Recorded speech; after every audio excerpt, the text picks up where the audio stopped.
After I married, my mother-in-law demanded $6,000 every month. I quietly paid until she mocked my job at a family dinner. My husband chuckled, "You're just a low-level assistant, what's $6,000 to you?" I smiled and said, "Actually, I own the company you work for." He froze. His mom whispered, "She's lying, right?" I said, "Check tomorrow's meeting agenda."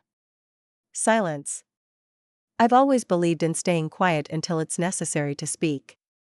I grew up in a modest household in Austin, Texas, where my parents ran a small cleaning business. They weren't rich, but they were resilient. My mother cleaned houses by day and studied for her citizenship test at night, while my father managed their small list of clients and tried to teach me how to invoice and save properly when I was only 12. I took those lessons seriously. I studied hard, got into UT Austin on scholarship, and built my first software tool by accident when I tried to help my mom digitize her calendar and invoicing. That evolved into my first startup. I sold that by 27, and reinvested into a company I co-founded with two people I trusted, both who exited early and left me to run it solo. Now, I'm not Elon Musk. But I do well. My company, which specializes in cloud-based scheduling and analytics tools for service-based businesses, grew slowly but steadily. I keep a low profile. I live well but don't flaunt it.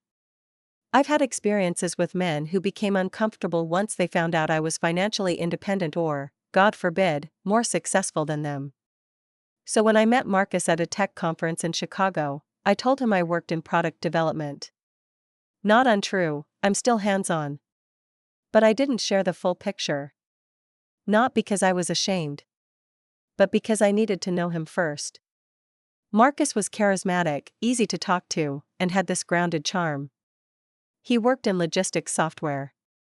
He talked a lot about success and the future, and while some of it sounded more like aspiration than reality, I admired his energy. He said he came from a difficult upbringing, and his mom had been through a lot, raising him solo, teaching in underfunded schools, dealing with a rough divorce from his stepdad. We dated for just over a year before getting married. During that time, I noticed things that didn't sit quite right. He never offered to split big expenses. He talked a big game about starting his own business, but never saved. I once caught him Googling expensive watches and passive income ideas late at night while I was debugging a product issue with my team in Berlin. But I told myself that relationships were about balance. Not everyone had to be a grinder. Not everyone had to match my pace. I met his mother, Janice, a few times before the wedding. She had a commanding presence. The kind of woman who wore designer sunglasses indoors and always acted like she was waiting for the cameras to start rolling. But she was cordial. Fake nice, I guess. The kind of smile that never quite reaches the eyes. After the wedding, a small ceremony in Fredericksburg with close friends, things began to change. Janice started calling frequently. Sometimes she'd casually mention bills or unexpected costs. One day, Marcus sat me down with a grave tone. "My mom's got debt," he said. "From the divorce. She's been trying to handle it, but it's a mess. She's behind on the mortgage. Could we help her out? Just until she sells the house?" I asked how much. $6,000 a month. Just for a few months. I paused. I could afford it. That wasn't the issue. But something about it made me uneasy. Still, I remembered how much my mom struggled, the loans she refused from me, the way she worked through her arthritis. I said yes. That was month 1. Then month 2. Then month 6. The house never went up for sale. Janice, meanwhile, started posting vacation photos. A girl's cruise to the Caribbean. Spa days. She bought a new Lexus. Marcus said she needed normalcy to feel less depressed. I started to feel used. The worst part? He never once thanked me. It wasn't framed as, "Alina, I know this is generous." It became a line item in our monthly lives. And he never contributed to it. Meanwhile, Marcus quit his job to focus on his business idea. He said I'd inspired him. I offered to help, maybe mentor him through the early stages. He laughed. Nah, he said. Your stuff's small time. I need to go big. I wish I could say that hurt, but by that point, I was too tired to care. So I let things play out. I kept building quietly. I expanded operations to Atlanta, onboarded new clients in Canada, and brought on a few strategic hires, including Marcus's old boss, who was let go in a merger. Small world. Then Janice had her birthday dinner. She requested something elegant and chose a semi-private room at Papado's in Houston. I made the reservation and paid the deposit. We showed up, me in a simple black dress, Marcus in his best blazer. Janice arrived in pearls and a fur-trimmed coat. There were about 10 of us, her friends, a few cousins, one godson and his fiancée. At some point, someone asked what I did. I opened my mouth to respond, but Janice beat me to it. Oh, she's just in support or something, she said with a dismissive wave. She types up reports. It's sweet. A few people chuckled. I looked at Marcus, thinking surely he'd correct her. He didn't. In fact, he laughed. She's great with spreadsheets, he said. That's why I never worry about the $6,000 a month. She's got her little assistant gig. I stared at my plate. And then I smiled. It was the kind of smile that felt like release. I looked up. Actually, I said, I own the company you used to work for, Marcus. And a few others. The room fell quiet. Janice blinked. She's lying, right? She asked Marcus. I reached into my clutch and pulled out the board meeting agenda for the following Monday. His former company, now mine, had merged into my parent organization just a few weeks ago. The board meeting included Marcus's division under strategic review. I slid it across the table. Check tomorrow's meeting agenda, I said softly. Silence. No one touched their wine after that. The silence lingered. A clumsy cough came from the far end of the table, Janice's cousin, maybe, or her friend Frances. Someone muttered something about the shrimp cocktail being interesting, and a fork scraped against a plate with awkward precision. Marcus stared at the agenda for a long time. He didn't say anything. Not right away. He picked it up like it might explode if handled the wrong way, skimmed the header, and then stopped at the list of board members and the acquisition info printed at the bottom. My name was right there. Not Alina Torres from customer support. CEO and founder. He set it down like it had burned his fingers. Janice opened her mouth, then closed it again. She reached for her wine glass, thought better of it, then gave me a sharp look, as if I had just betrayed some unspoken pact. I didn't respond. I didn't have to. The thing about humiliation is that it's rarely about what's said, it's about timing. And at that moment, I realized I hadn't planned to say anything. I hadn't walked into that dinner looking to put anyone in their place. I'd just hit a threshold. A quiet tipping point. And now here we were. After dinner, we walked to the valet in tense silence. Janice left without a goodbye. Marcus barely looked at me. The car ride home was about 45 minutes, and he spent most of it staring out the passenger window. Finally, he spoke. You lied to me. I kept my eyes on the road. No, I didn't. You said you were in the product. You never told me you owned a company. You never asked. And every time we talked about business, you either belittled it or made it clear you weren't interested in what I did. So you were just waiting to embarrass me? I laughed, quietly. Not a bitter laugh, just tired. No. But I got tired of paying your mother's bills while she mocked me.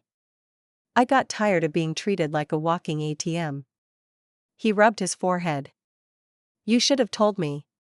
Would it have made a difference? Silence. The next few days were cold. He didn't apologize. He sulked. He muttered things under his breath. He acted like I'd betrayed him by revealing the truth. As if me being successful had somehow made him a fool. He didn't acknowledge the payments I'd made to his mother. He didn't thank me. What he did do was try to regain control. He started asking about the finances, offering to help with investments. He said we should talk to a professional about how to manage our assets, by which he meant his access to mine. At one point, he even suggested I put the house under both our names for tax reasons. That was the beginning of the end. I knew then that this wasn't about misunderstanding. This wasn't about miscommunication. It was about entitlement. The man I married hadn't just been hiding who he was, he'd been trying to live off who I was. Janice, meanwhile, started sending me texts. At first they were passive-aggressive. I hope you're happy. Marcus is devastated. You could have waited until we weren't in public to flex like that.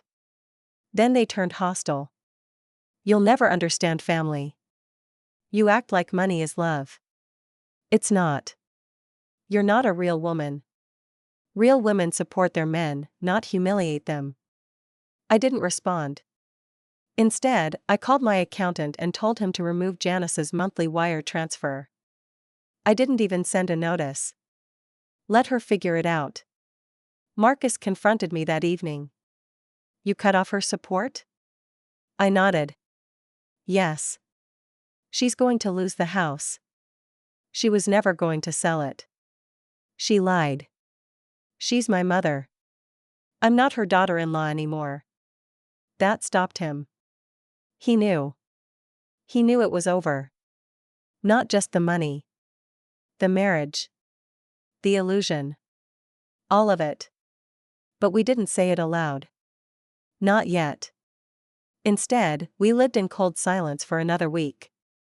He slept in the guest room. I buried myself in work. My team was preparing for another acquisition, and I leaned into the late nights. It gave me a reason not to go home. The final straw wasn't dramatic. It wasn't a fight or a screaming match. It was a Thursday morning. Marcus was sitting on the couch in sweatpants, watching YouTube videos about day trading, eating cereal like a teenager. He didn't look up when I walked in. He didn't ask how I'd slept. Didn't say good morning. I looked at him and felt nothing. Not love. Not anger. Just fatigue. I typed the email carefully, even though it was only 2 sentences.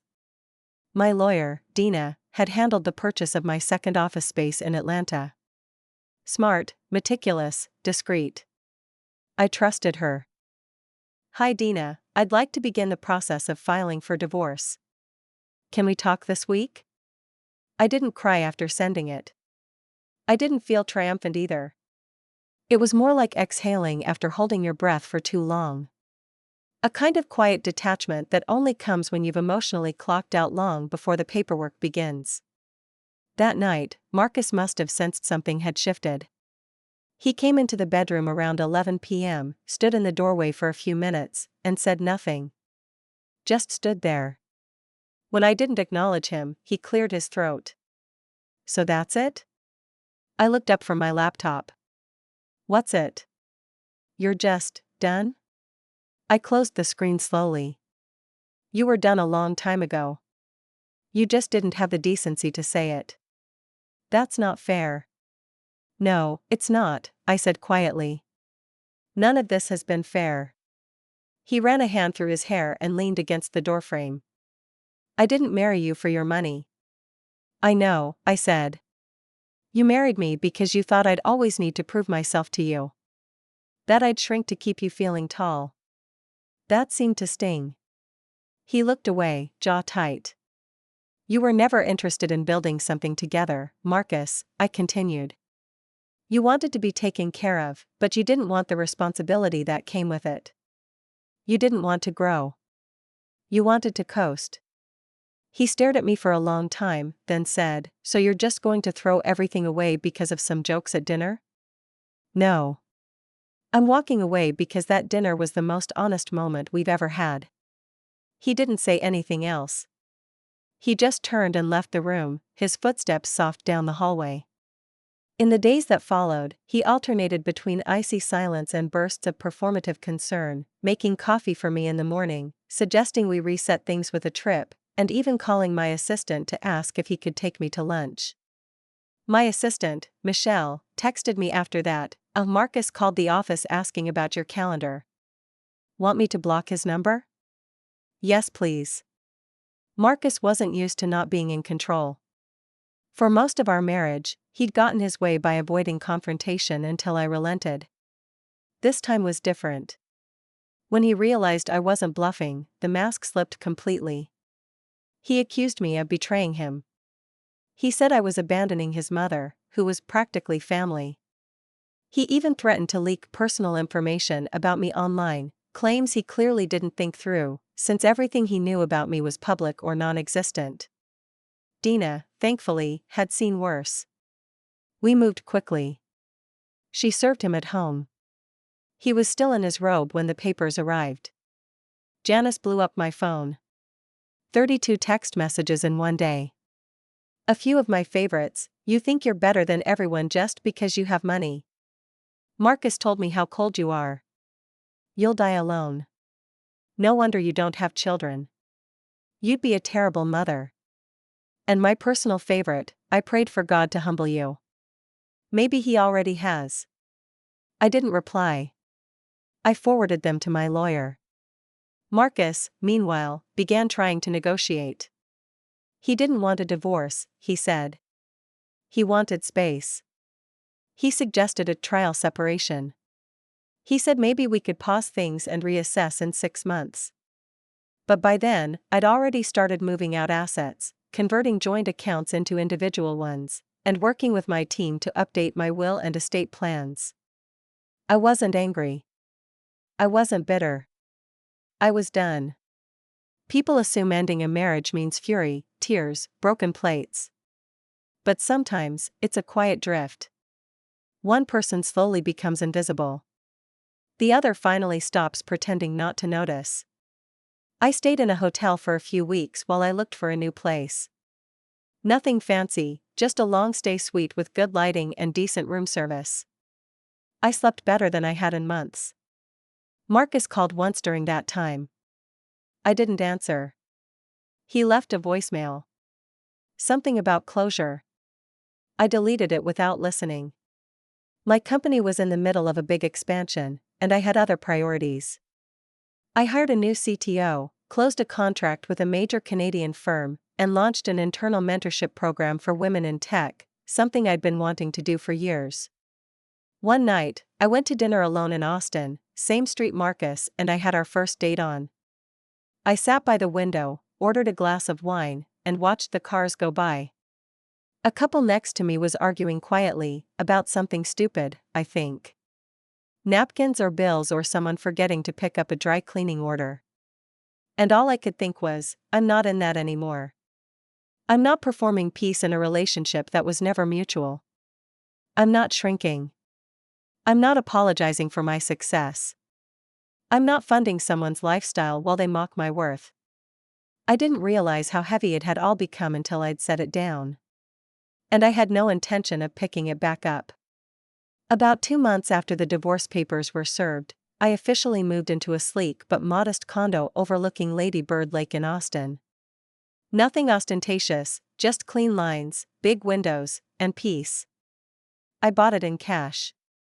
I needed something that belonged only to me. Meanwhile, Marcus dragged his feet.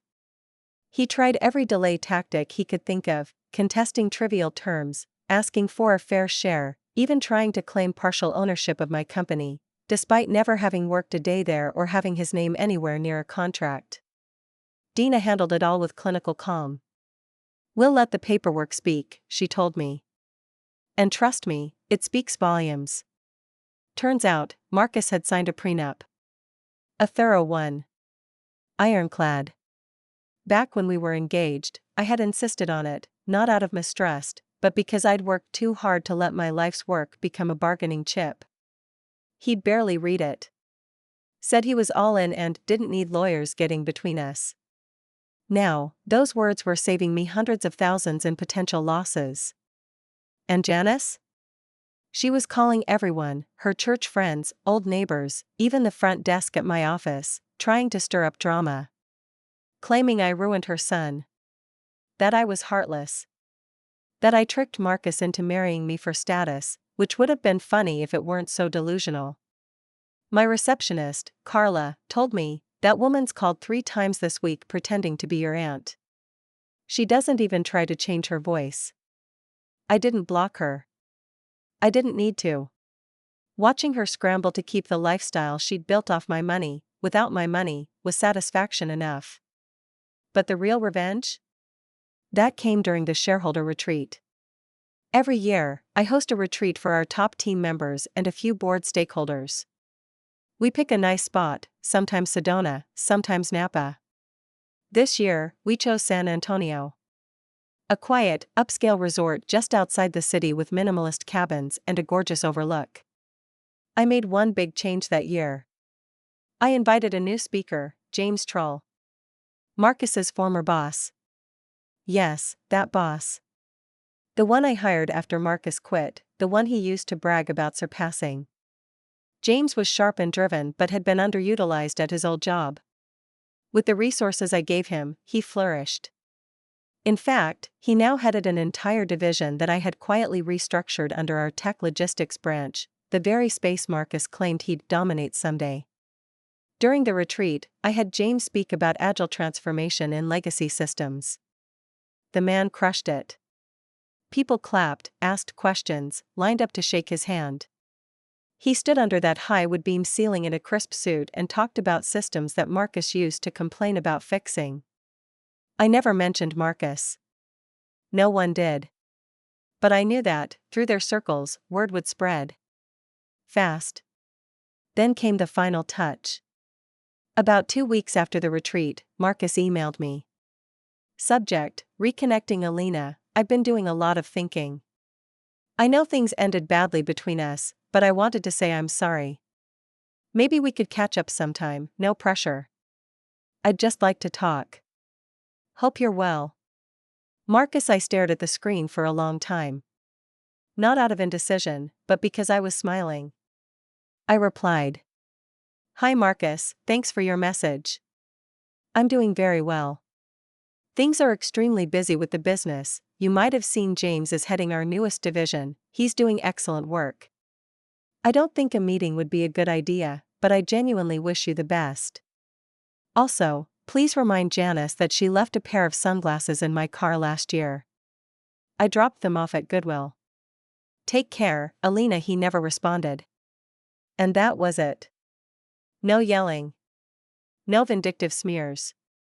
No ruined lives. Just quiet accountability. Janice? Last I heard, she'd rented out 2 rooms in her house and was trying to launch a lifestyle blog that hadn't posted since March. Marcus, according to mutual acquaintances, was working part-time as a contractor for a small software reseller. Nothing wrong with that, but far from the empire he once talked about. As for me? I'm thriving. I travel when I want. I run a mentorship program for young women entering tech. I've started investing in other women-led startups, and I sit on 2 advisory boards for ethical tech practices. I still keep a photo of my mom in my office, standing outside our old minivan, smiling in the Texas heat. Sometimes, I think back to that dinner. That laugh. That dismissive chuckle as if my success was an accident. And I smile. Because revenge doesn't always need to be loud. Sometimes, it's quiet. Sometimes, it's just living well without ever looking back.